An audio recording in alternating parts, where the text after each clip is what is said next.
Macho, underground, kitchen, bitch. Look at here, bitch. Mike, Trenche. Bitch. So I was running.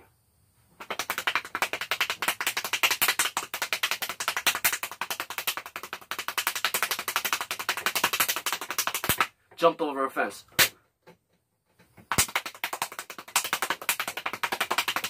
I was still running, boy. And then all of a sudden, all of a fucking sudden, my friends, I seen a UFO. That's when I fell. Whoop, whoop. Landed on the ground.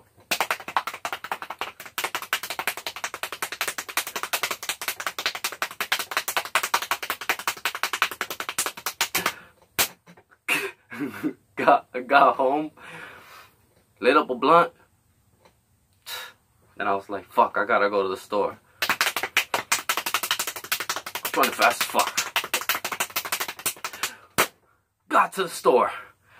Got in the car, and luckily, you know what I mean, I didn't have to run the rest of the night. But a UFO abducted me. And it was, I'm going to tell you guys that story later on the show. Lady on. I'm going to, let me sip my beer and relax. I'm going to tell you guys that story where I seen a UFO later on in the show, because I spoke about it last episode, and I don't want to start out the episode the same way again. But we're going to listen to alien testimonies of people that were abducted. We're going to continue our testimonies from last episode, not the same ones. We have 3. We're going to pepper them out throughout the episode. And I'm also going to talk about other shit. Like I found a musket ball. You're asking to yourself, what is a musket ball, Mike? I don't know. What is that? Something that you eat? No, it's not. Musket ball. It's from the 18th century. This ancient relic could be worth millions. Like, it can't be worth millions, but it could be worth a lot of money for collectors. This is a round one, and if it's round like this, and this is a real one. I googled the ones that look exactly like this. Guys, I have like 2 ancient magnifying glasses. I looked at the very texture of this, and I cleaned it to its very limit, because you shouldn't clean it any more than this, but it's straight. And I tested the area around this because it was in a shell of super hard dirt. This was deep underground.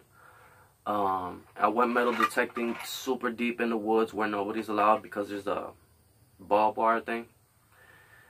And I went super deep in the woods with a metal detector, and I dug this underground.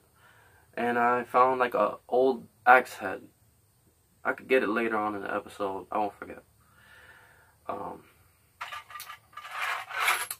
And these are the bullets that I have found from my, just from this town alone. You know what I mean? All these bullets. Super old. These are Nazi gun. The Nazis have made this gun. The Nazis. Yeah, they used it in, the Nazis used it. I forgot what pistol it was. It was a Ruger. But yeah. So there you have it. It's a fucking, you know what I mean? It's a 18th century musket ball. You can Google it. No, don't Google it. I'm telling you right now what it is. You can Google it. So get your blunts. Get your pipes, get your bongs, get your weed, run to the stove.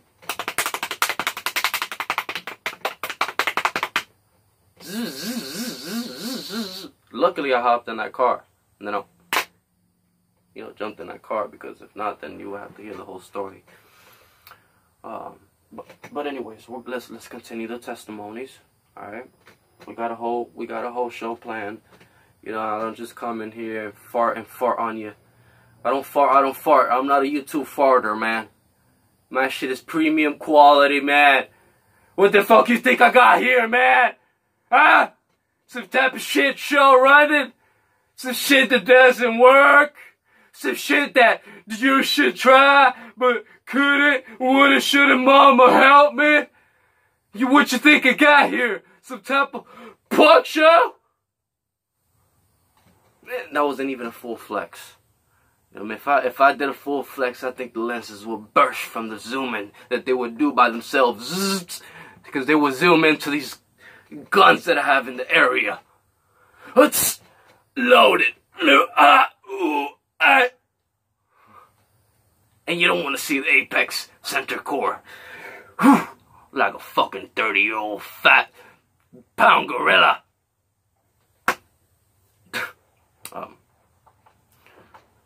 Fuck was that? Get your bongs. And let me sip my beer. Whew, I had a wild light last night. It was fucking crazy, man. I was fucking smoking a lot. Not that I was smoking a lot, just taking like a few hits. I was smoking a lot. Who am I lying to, Adrian? Adrian, let me in the ring! I want to smoke a lot, Adrian!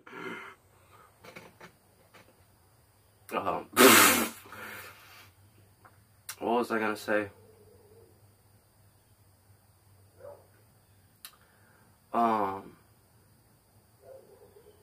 So I went metal. Look, fuck all that.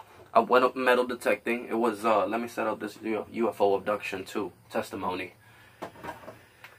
But I went metal detecting. I find amazing shit. I found a fucking I'm gonna go get that. Let me write that down. I gotta go get the camera. Cago en la mierda. Yeah, right. C for camera. And then whatever, I'll fucking get the other shit that I was supposed to get. Yeah. Alright, here we go. Oh, but what was I gonna say? Oh yeah, that it's like it's amazing. It's amazing what you can find metal detecting. Like you can find, what I'm trying to find is old Civil War stuff. You know, anything that is ancient axes, ancient locks, ancient keys. I'm gonna go to the old site where they used to like have this fucking horse town, the oldest town in pretty much Florida. And I'm gonna metal detect around that area and stuff like that. And what I'm doing is I'm doing a show. You know what I'm saying? Episode 5 from the Fine Dead is my metal detecting show. I have a metal detecting show. I just haven't done it in a while. But and I have a new hotline, 863-216-9051, if you want me to answer anything. And we're gonna listen to the voicemails that you guys left us. If you left us any. That fucking door! If that fucking motherfucker!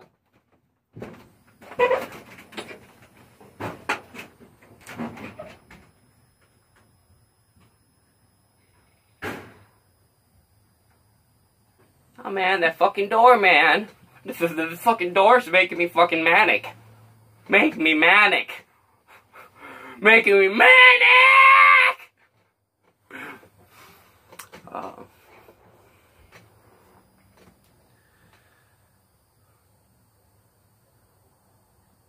So yeah, man, so I'm trying to find that. You know, and I'm trying to find anything that's super old and cool. And we find that on the episode. Actually, the first episodes that I did are pretty amazing. The first 4, you guys can see it.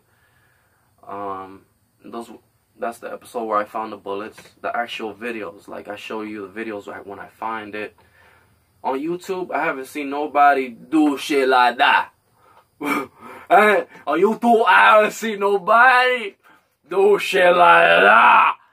Just kidding. Yeah, I have. But not as cool as that. And I was young. These motherfuckers that are doing, they're like fucking 60 years old. They find a little fucking, a little bullet. Oh my god, I love finding these. Like a fucking bullet. And they apologize. Sorry guys. Sorry if I got short shot over finding a bullet. They're like, I said I love finding these. I love finding them too. They're amazing. When you find a fucking old bullet and you like Google the gun, it's like old gun. You're like, oh, ancient relic. Yeah. So, there we go. Hopefully, not the phone. This is not the fucking phone. What type of shit show? I'm not running no shit show. What do you think I'm doing here, huh?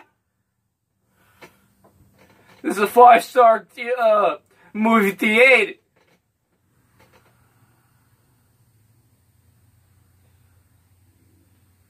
Crack the plasma device. Close encounters of the second kind have drawn greater scientific interest simply because investigators have more to work with than just the testimony of witnesses. Again, Dr. Hynek. Close encounters of the second kind were those in which there were some definite physical traces. In fact, we called them physical trace cases. The UFO, in those cases, interacted with the environment, either animate or inanimate, affecting animals, affecting machines and electrical circuits and so forth, and also affecting the ground. For instance, leaving burnt marks on the ground, holes in the ground, broken tree branches.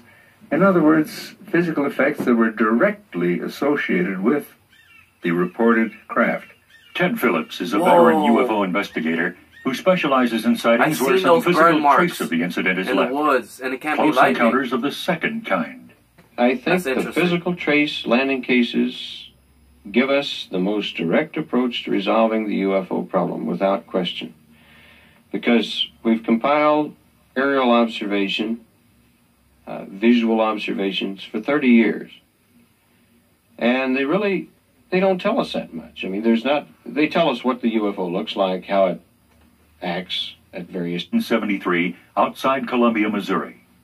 Just after midnight, James Richards, an employee of the University of Missouri, and his 16-year-old daughter, Ann, were preparing for bed in their trailer home on an isolated country road. Richards' 3-year-old son, Jamie, woke up and began to cry. The events that followed so frightened the Richards that Ann still refuses to discuss them. But James Richards remembers. My daughter was going to the icebox refrigerator to get some milk for the baby. And she noticed 2 bright lights like spotlights. And then they converge into one big round ball, illuminate the whole area. With the trees swaying and would almost blind me because I couldn't look directly because it's too bright, like an eclipse. That's what I took it to like see. An eclipse. I looked at it on an angle, you might say. You see. And then too, the trees were looked directly because it looked direct. It was just 2 bright lights like spotlights. And then they converge into one big round ball, illuminate the whole area. With the trees swaying and would almost blind me because I couldn't look directly because it's too bright, like an eclipse. That's what I took it to see. So I looked at it on an angle, you might say. You see. And then too, the trees were swaying. And then we heard outside this thrashing going around the tree. And so I got kind of shook naturally. So I went and got my guns. I loaded them, and my daughter went and ran, locked the door. Something did snap in my mind, though, not to shoot. Because it's a rule, anytime I heard anything outside at night, the first thing I would do is get my flashlight and a gun. I don't care what it is. I'll go outside and start searching. But something clicked in my mind and said, don't go outside. Don't go outside. And I just left the guns there on top of the deep freeze and just looked out the window and just observed the best I could. You have to see it yourself to really have an idea of what I'm talking about. Because nothing I know of turns its colors, all different colors, beautiful colors, and do a 90-degree angle without making a sound. Yeah, that's what I was saying. Space. This old and you shit sit there and look and all, you know. I said, no. It's an old interview. But yet still you was frightened because you were dealing with something that you never seen before. You had no idea. You see, you didn't know what it was going to do any harm or what. Members of the Richards family weren't the only ones affected by the presence of the strange craft. I have a doghouse out there on that side. And them dogs scurry up under the building and stayed till the whole event was over. They didn't bark at all. Motherfucker said event. It's event. With a feeling So of the relief, event was Richards over. watched Not as till the light event dimmed was somewhat over. and began to ease away. But suddenly, it made a sharp turn and approached the trailer again. When it came back up the second time, I felt like death was at hand. I think this was it. As soon as it touched down, then the whole area just lit up. What? See, you was actually blind, you see, but you could hear the thrash and the walk around this particular tree. Just this one tree now. Then my daughter said, look at the tree, just pulling on the tree, and then next thing we heard the tree snap, that limb snap. And I tried to call for help. Yo, I've seen a lot of snap trees too, man. Went completely out and came back on. She couldn't call out. That's freaky. The telephone line was dead. You didn't hear a buzz tone or anything. Ooh. Couldn't nobody call in, I couldn't call out. Just complete like your wires were cut until they left. Yeah, I gotta get that camera. In the course of his woods. investigation of the Richards case, Ted Phillips spoke with the telephone operator. I found a camera in the woods tied to a tree. I talked to the operator, Show it to you. contacted by the directory assistance operator, and she had been trying for 3 minutes to call Richards, but the line was indeed dead. Finally, suddenly, after she... Yo, look, I'm not saying that this is real, but I'm not saying it's fake. We have to look at it with a fucking open mind. We can't just, like, for real, because I try to joke and I say funny shit throughout the thing, but, can someone get abducted by aliens? Is it possible? Yes. Is it possible that... Listen, let me tell you something. Is it possible that the aliens seen us in ancient times and left, and they didn't want to mess with anything that had to do with us, but maybe they put a little bit of the piece to start helping us build or something? Who knows? Is it real? Possibly not. Is it impossible? It's not impossible. That's the creepy thing. That other planets can be, you know, far ahead of our time. Like they were already developed for way longer. It's possible, you know. It's crazy, right? Who knows? I mean, they're in another time zone. Literally. They don't go by our time. Because the sun, that's how the sun, you know. That's how we look, how we look. Because of the sun, where everything's positioned. The moon, the gravitational pull, that's... Because if you were anywhere else, you would just float up into the sky or disintegrate on any other planet. I think that's amazing. That's why people on Earth look so fucking ugly, you know what I'm saying? So fucking... They act like...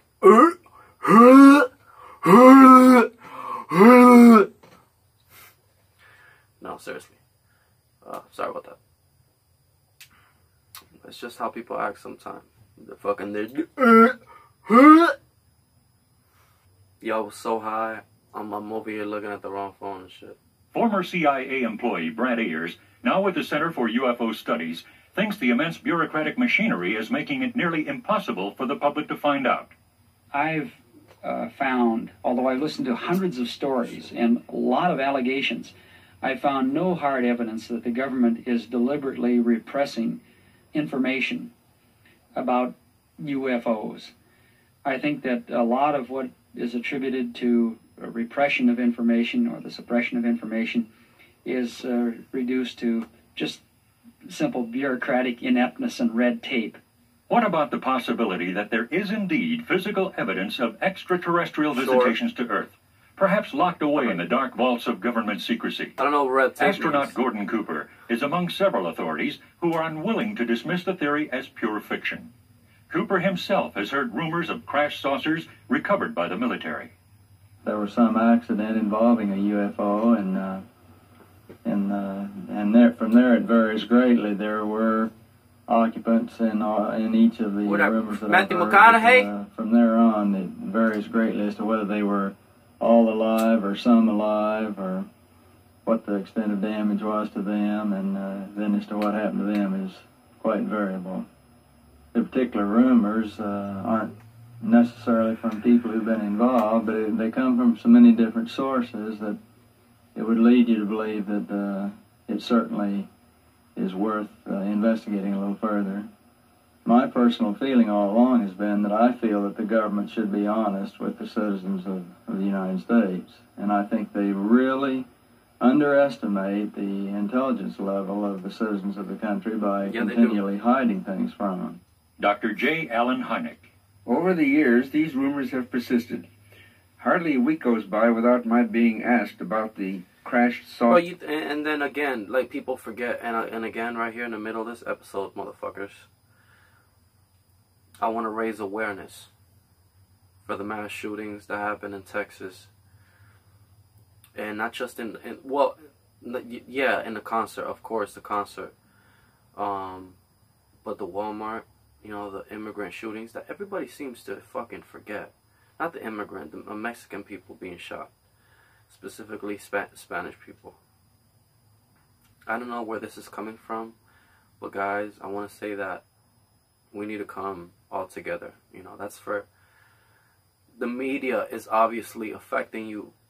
Just by having a phone alone, it's affecting, it could affect your personal relationship with people. It could affect your relationship with your mother in so many ways. And we can talk about that after this thing. But there's other things we can do to help besides trolling people online and getting into arguments. And I'm one of them. Sometimes I say little stupid shit when they're a fucking asshole. When I see that they're a jerk, you know, I write something and then people respond. It's fine. Oh, and then I suggest don't do that on your YouTube account, because you can get in trouble just for saying fuck me. People, you could get reported for that, for anything. You know what I mean? It's fucking ridiculous. Shit is it's retarded. But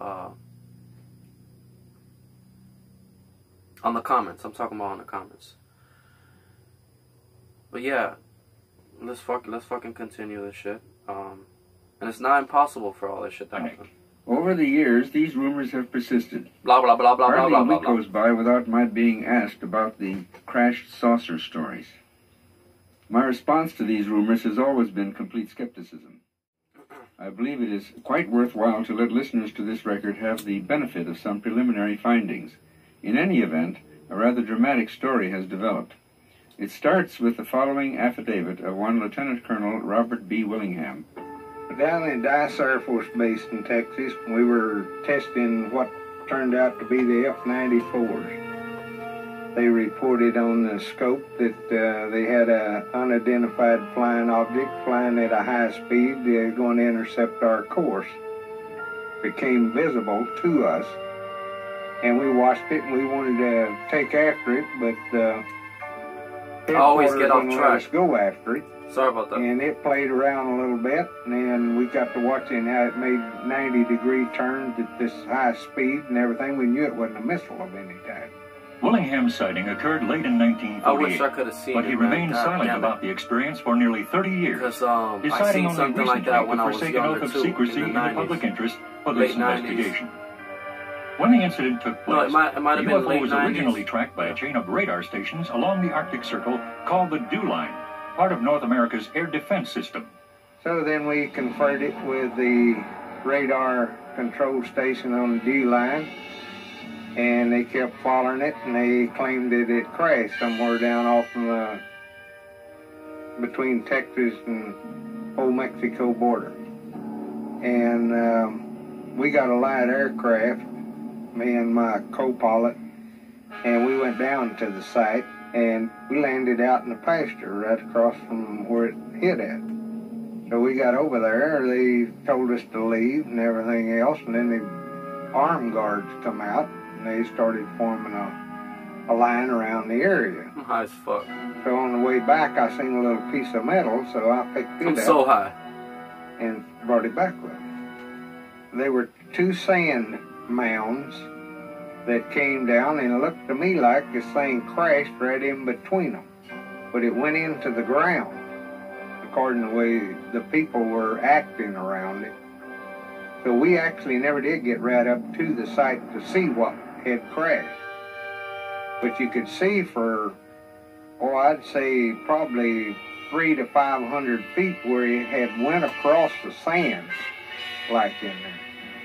And it looked to me like, I guess, from the metal that we found, chunks of metal, that it either had a little explosion or it began to disintegrate or something caused this metal to come apart, you know. After they had left the crash site, Willingham and his co-pilot examined the piece of metal and found it to possess unusual qualities. It looked like it was something made because it was honeycombed. You know how you make metal for where it will cool faster? In a way, it looked like a magnesium steel, but it had a lot of carbon in it because I tried to heat it with a cutting torch and it just wouldn't melt. A cutting torch with acetylene and oxygen burns at anywhere from 32 to 3,800 degrees Fahrenheit. And it would make the metal hot, but it wouldn't even start to make it yield. Willingham took the material to a Marine Corps metallurgy lab in Hagerstown, Maryland for analysis. Several days later, he was told that the man he had contacted there had never worked for the lab and that no one else there knew anything about the piece of metal. Willingham adds this postscript. Well, at that time, all unidentified flying objects, anybody that reported one through the Air Force, had to be debriefed on it. Even the radar operators were debriefed on what they had followed on the screen.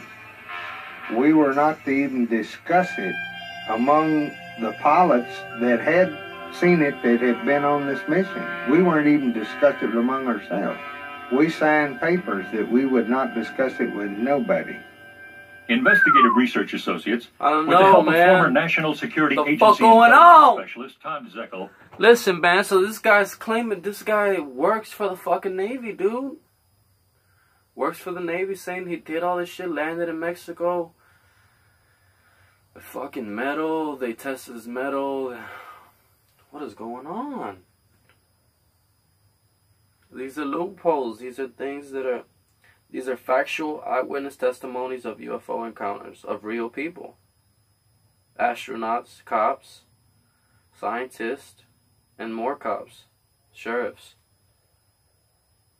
Associates, with the help of former National Security Agency intelligence specialist Todd Zeckel, traced a former aide to an Army general who claimed to have been shown a crashed saucer, which was reportedly being stored and studied at a Virginia military installation in the mid-1960s.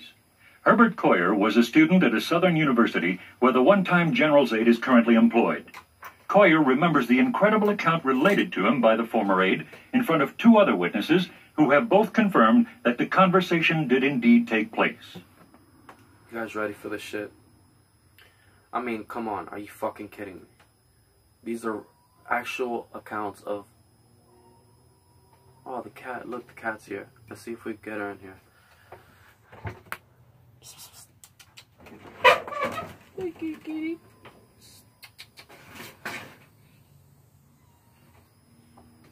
Let's see if she'll come in here. The story began with a... Come here. Come here, come here. Come here.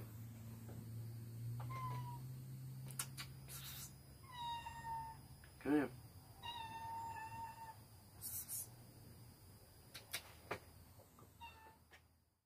Coyer remembers the incredible account related to him by the former aide in front of 2 other witnesses who have both confirmed that the conversation did indeed take place. The story began with a crash of a flying saucer, a small vessel approximately 12 to 13 feet across, in White Sands Proving Ground in New Mexico in 1951.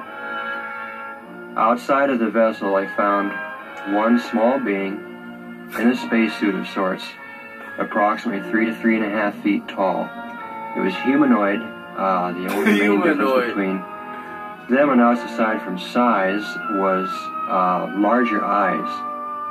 The eyes were noticeably larger. They followed 2 sets of tracks approximately a mile beyond the ship and found 2 more beings also dead. These were taken to Langley Field in Virginia. He toured Langley, and as part of this tour they were shown this vessel, one other ship of the same size. They saw the 3 beings, one of which they had performed an autopsy on, and internally he said they were basically the same as human beings inside. It seems to stick in my mind that one of them was preserved.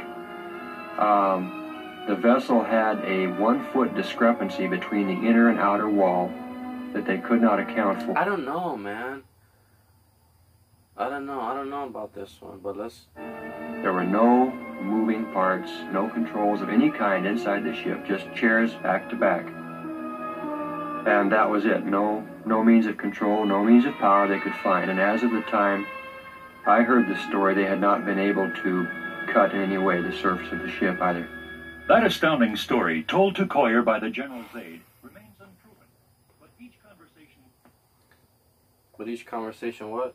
With the aide and other individuals allegedly involved directly with crash saucers had one common denominator, as Dr. Hynek explains.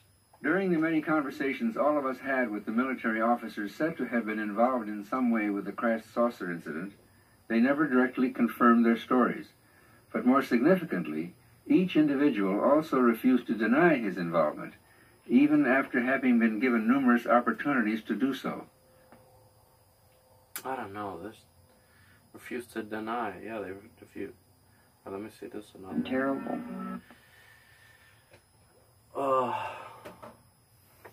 I'll go to that one in a second. Look, but all of these things are possible, right? And it wouldn't be that weird. Like, and there is, you know, scientists are suspecting that they're launching things into our orbit from outer space. As crazy as it sounds. Or that we could be receiving something from a far place in the galaxy that's gonna give us clues. So what we're what the humanoids of the Earth are creating now is called the asteroid interceptor. So it's like something that's gonna intercept this fucking thing, I guess, hit it, collect samples from around the area of it. Sorry about that. Ladies and gentlemen, so about that, I had to answer. I had to see if somebody was calling me, but they weren't.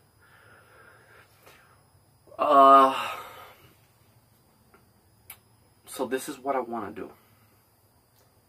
I have this series that I have already done for a while. I just you know, and this is what I want to tell you guys with intros. When you're operating a channel, and when you got certain series or videos, let's say you have a series of videos called the Pancake series, Pancake Monday or whatever. Let's say you have an intro. You don't always have to have the same intro. You can always change your intro and improve it and still have the same name for the show. Do you think, like, these people that have shows, like, let's say Howard Stern or something, you think they have the same intro from episode 1 till now? They don't have that. It's not the same intro. It's always changing.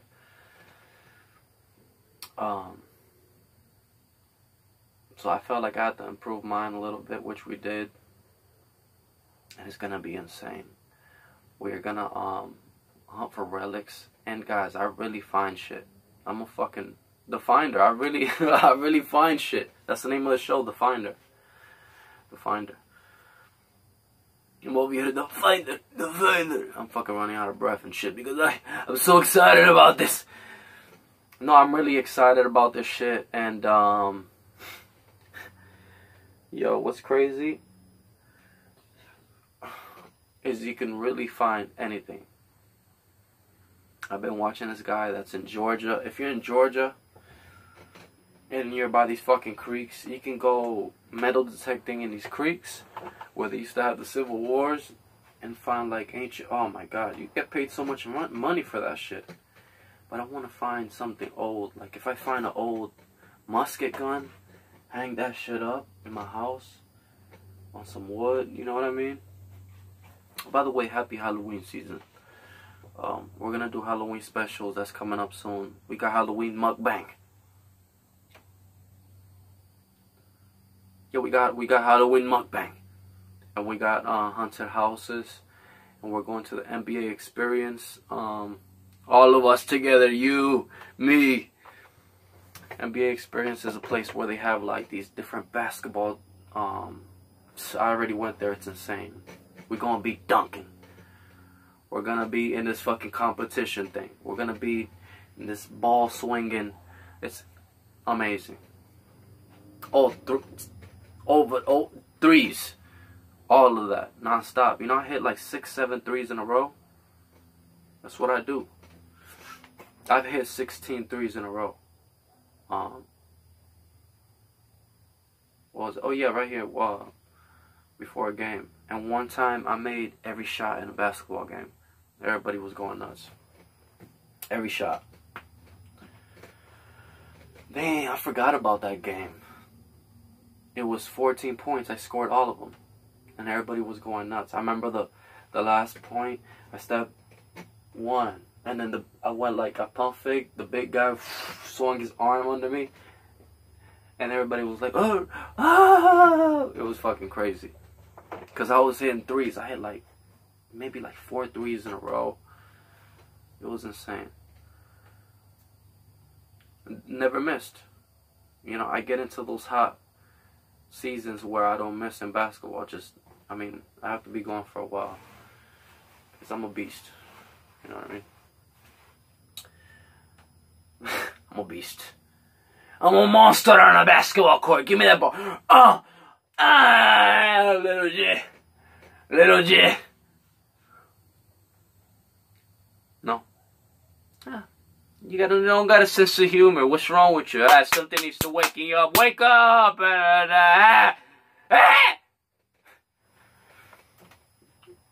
Sorry about that. So we're gonna continue our alien testimonies, and I just wanted to talk to you about a few things. Yesterday, that game was amazing.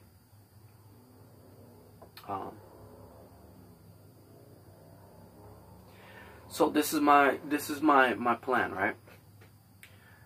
My plan is to do the Finder episodes, bring you guys with me. It's amazing. It's an amazing show. I already have it planned.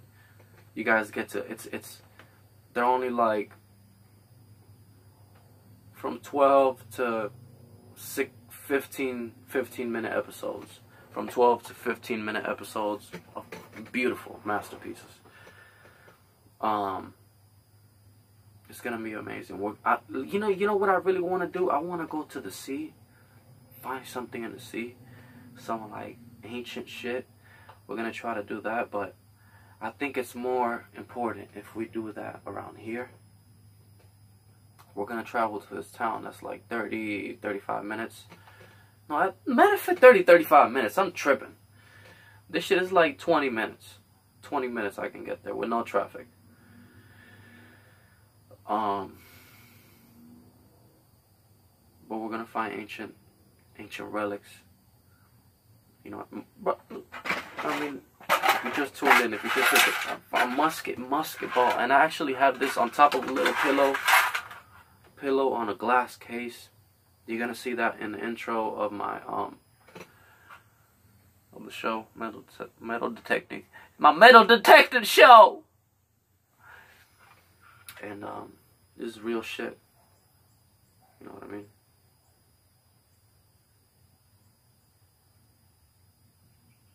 It's a real rock. It's lead. It's like from the Spaniards, man. You know what I mean? You can feel the impact part right here. See it?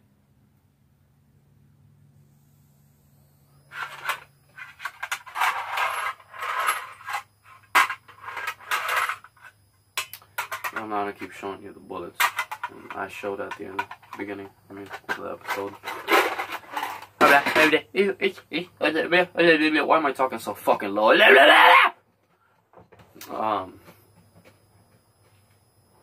So we're gonna continue our testimonies, and again, let's have an open mind.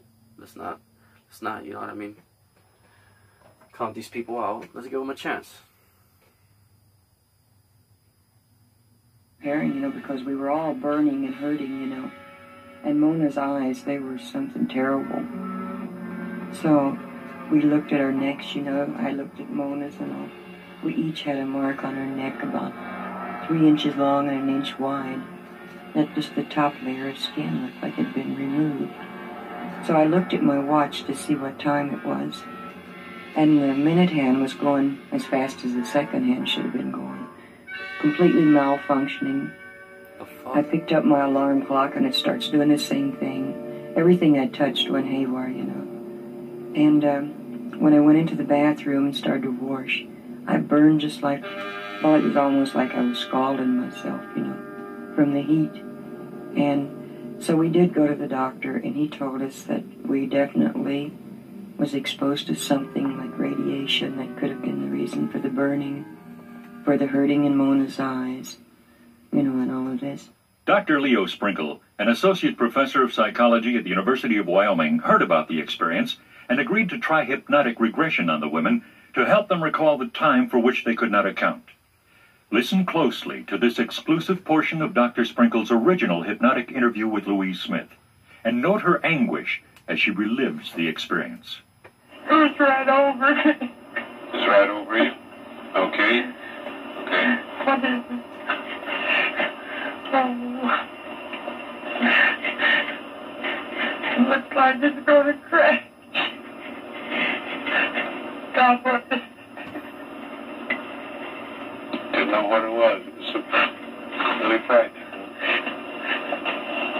What happens now? I don't want to look at it no more. It's so frightening, it's hard to look at. Yeah. I'm scared right now. I'm looking around like, is there any aliens around this motherfucker? I live next to a forest, man. You know, I get abducted right now. This whole fucking show. Oh! This whole show could get abducted. Everything. You can just go up in the air and disappear. That's frightening because you can't control the car. Live. What's wrong with it? What's happening to the car? It wants to keep going. I can't hold the wheel.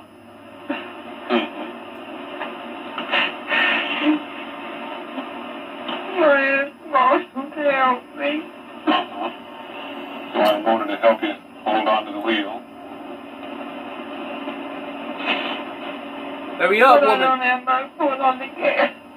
Oh, she's on Have hypnosis. your foot off the gas pedal. Not on there. And still the car's going. I'm going 85 miles an hour, Mona. Listen, honey, you're gonna have to be So the clear. car shows it's 85 miles an hour. What's wrong with my car? Can't understand. What's wrong with my car? The car was going 5 miles per hour. Hard to understand. What is it? Oh, my head hurts. Leonard Stringfield, a former Air Force UFO investigator, now affiliated with the Mutual UFO Network, was present for several of the hypnotic sessions. The contortions and the crying that these women showed, you know, during the hypnosis. And it would make a believer out of you. It took Dr. Sprinkle several tries at regression to extract the terrifying details of the missing minutes. Louise Smith ultimately remembered waking up on what seemed to be an operating table with strange creatures peering down at her. They were about 4 to 4.5 feet tall, and they wore a dark tight-fitted suit and a hood. The hood was tight-fitted also, you know. The only thing visible was the eyes. They were very huge and pointed more to the temple, not straight across like our eyes would be. There was an odor. It was almost like a mold. Have you ever smelled a refrigerator that's been fastened up, but with no electric for a long time, you know? And you open that door, and you get this kind of moldy smell. I smell that. And I have never been asked this question, but now is an opportunity to bring this out also. The odor itself, I smelled stronger when the beings were near me. And when they looked at me, we did not talk verbally like we're talking now. It was a telepathy type thing. And I would tell myself I'm not going to look at them, but there was no way I could resist, you know. And then at one point, they poured a liquid over my entire body, and I thought I was going to die because I could not breathe. I could not breathe, and it was so hot, you know. So then, when they pulled it off, it was like ripping a piece of tape, you know, from your body in this case. And what that was for, other than I get so frightened, I think maybe they were making a mold, you know. Dr. Sprinkle sums up the questions raised by the Kentucky abduction case. Are they physically real? Are they psychologically real? Or both? We know they're psychologically real in the sense that the persons have described events which are significant to them and which cause some changes in their lives. Whether they are physically real, the evidence suggests... Listen, you know what this bitch just said? This bitch just said... She went under... She was abducted by aliens. She was in this fucking examination board. They put this fucking liquid on her. They peeled the liquid off. She doesn't know what it was for, but when she thinks about it, it must have been for mold. They got a molding of her body. What was it for? Maybe the aliens are transforming their aliens into human beings. They are amongst you. You.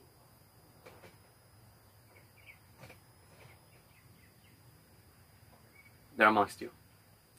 Just kidding. No, I don't know if they're amongst you, but it's a good possibility, man. All these people, come on. These people definitely could form a sentence. Why are they saying this shit? Why am I saying it? Well, that's fucking Halloween web. Oh, I gotta show you the camera that I found in the woods. Oh, and we're gonna test it out. What was I gonna say? So yeah, so for the ones that haven't heard the story, I was skating with all the friends from the neighborhood. We were supposed to be skating around, and it was really fun skating around my block. This is like this huge circle that we had. I wish I could show you the map. But then I decided that we wanted to go to the town. When we were about there, and it's fun. We don't go, like, we go into the town, but not really super deep, because the shootouts, oh, there it is. It's a little fucking web right here. Fucking little bitch. But, what was I gonna say? So we were gonna go into this fucking town, right? Then, all of a sudden, when we were looking at the houses and shit, we were, like, looking at the houses, everything was dark. And we seen a fucking spaceship right there. And it's not even making noise. But you could just feel the presence of it. And we're like, well, we got scared. This one got scared. And then we're like, we jumped back, like, I guess, like 10 feet. We looked back up, and the spaceship was at another angle, further away. But we knew what it was. We got super scared. We all seen it. And we never spoke after that. And one of the youngest memories that I have, guys. And this is in Puerto Rico. This is a small island by the Bermuda Triangle.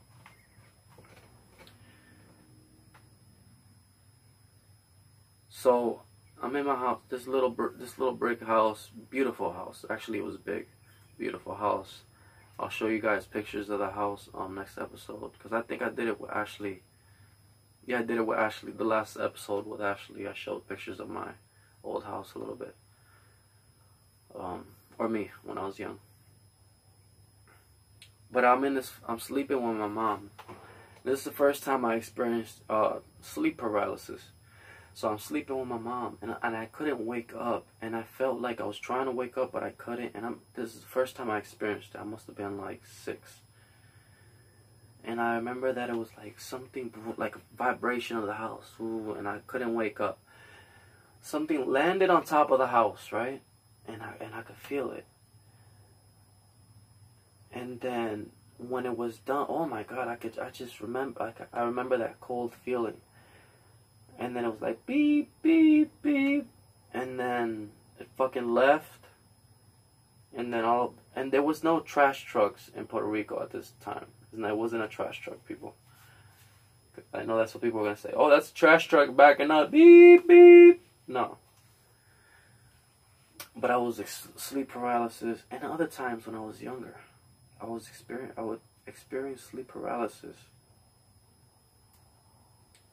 And I would try to wake up, and I would actually fight it, right? I'm going to tell you something interesting about this. I would fight it, and I would wake up, and I'll fight the sleep paralysis. But what's interesting is that these things, whoever experiences these things, it doesn't happen to you when you get older, from what I heard. Let me check. Now I look like a trucker, yeah!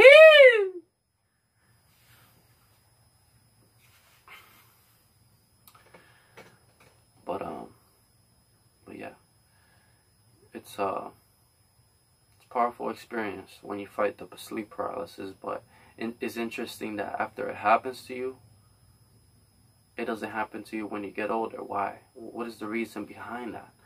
Why is your body asleep and your mind awake? What's happening there? Are you being studied by aliens? You know what I mean? This all could be a possibility, motherfuckers. You know what I mean? Let's not rule that out. Especially when I look like an alien trucker. And that was a signal for a bathroom break, and we'll be right back. Guys, if you ever had the chance to get a dog, please get a dog. It'll help you. It'll help you a lot, and it's helped me a lot. I'm only saying that because it's helped me a lot. It's like my therapy for real. Yeah. And I thought it was stupid when people said that, but like at my worst times, you know, she's there. Even if I feel like super bad about something, she's there for me, and it's amazing sometimes. That's all I'm saying. And I hate that word. Let me stop saying amazing. Not that I hate amazing. I'm just like, I hate when people like overuse it. What was I gonna do? Oh yeah, so guys, so I was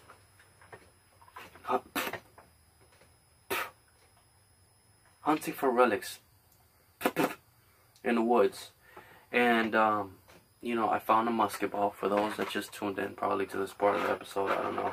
Let me show it to you again. It's amazing. I believe it's from the 18th century.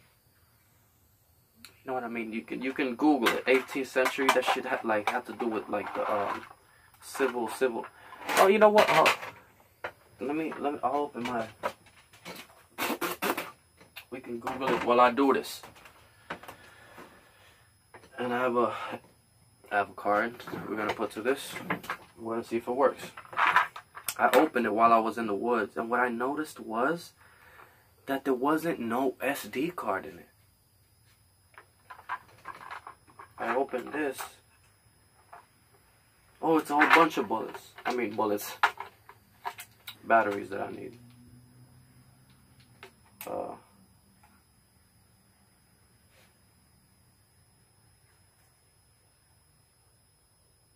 Okay, so obviously, alright, I see how it is.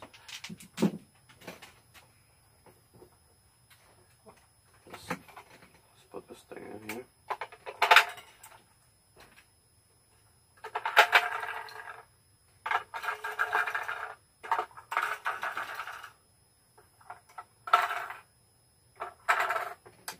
I need like 2 more batteries. I don't have 2 more. I think I do. I should have batteries in here. Let me see. Might have some fucking battery. Sorry about this shit. Yes, I do. And it's one, not two. Maybe we could put an old one. Maybe. Shit, let's try it.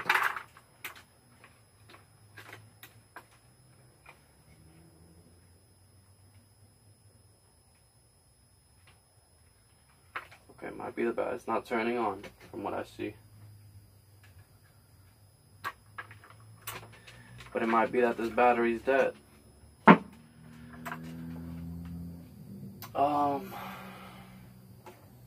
Do I have another one around here? Fuck. And what this is a camera that records. Yes, I have another one. What it is a camera. Oh look, and this is a shotgun shell that I found while metal detecting too. Old one. Probably from a century ago. No. That's what that guy on that video be doing. He be finding like a little coin. This is probably the gold or treasure. And I'm like, it's a fucking penny, you idiot. But anyways.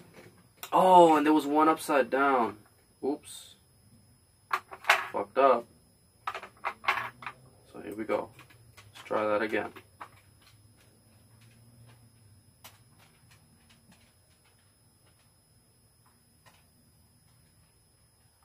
Well, let me make sure I put all of them right. I gotta put all of them right.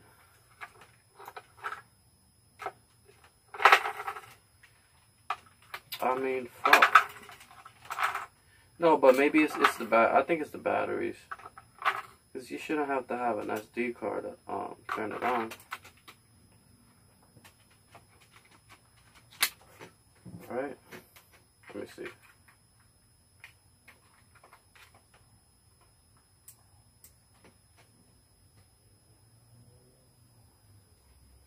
It's supposed to show if it's on, but it could be the batteries. I'm gonna have to fucking get new batteries because I don't have any new ones. I grabbed some off of my old fucking things, but those might have been old. Because sometimes I throw away like old batteries, like I just put them away somewhere. I'm a fucking idiot. I don't know.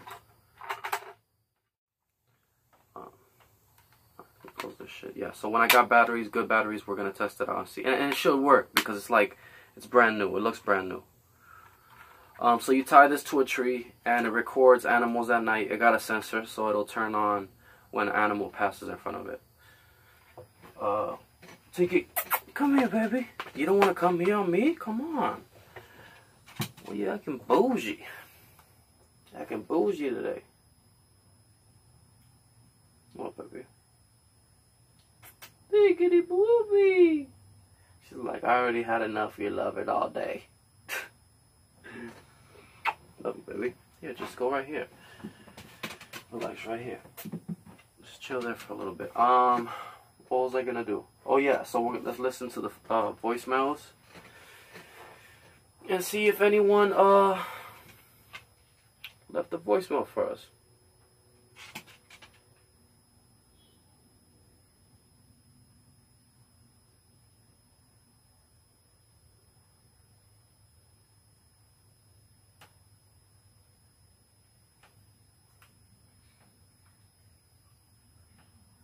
Please enter your passcode, then press pound. 2 new messages. Main menu. To listen to your messages, press 1. First new message from phone number 407247772. Message erased. Next message from phone number 4072477. Message erased. There are no more messages. Man, my mama's the only one calling my goddamn voicemail for my show. Listen, 863-216-9051. This phone is from the government. The government has this phone for me, gave this phone to me for free.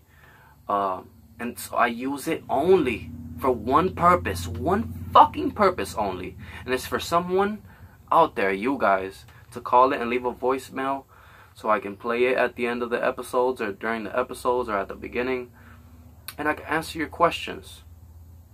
And I have a few shout outs too. Fuck, but I forgot to do the list. God damn it. Rose Presley, Couple Up, Gamer Doom. Whoa. Fuck, I forgot. Aaron Gamer Doom. It's a whole bunch of people, man. So yeah, that's a shame that nobody fucking calls it, but 863-216-9051. I mean, fucking here it is. 863-216-9051. Yeah, I'm giving you the right number every fucking time. God damn. I'm looking every time I tell you, eh? I'm looking every time I tell you, and I have a ring on the wall. So guys, remember, do whatever the fuck you want to do. Create whatever the fuck you want to create. And me, I want to hunt treasures. I want to find a kilo of cocaine on the shores of Melbourne. I'm going to go with my metal detector and fucking hunt for relics, cocaine, and shit, so I can sell it and become rich. And I could take you all guys with me, and I could rent a fucking movie theater with all my YouTubers, and I could fly you guys out and all of that. Because I'm going to have a big business corporation up and running with merch.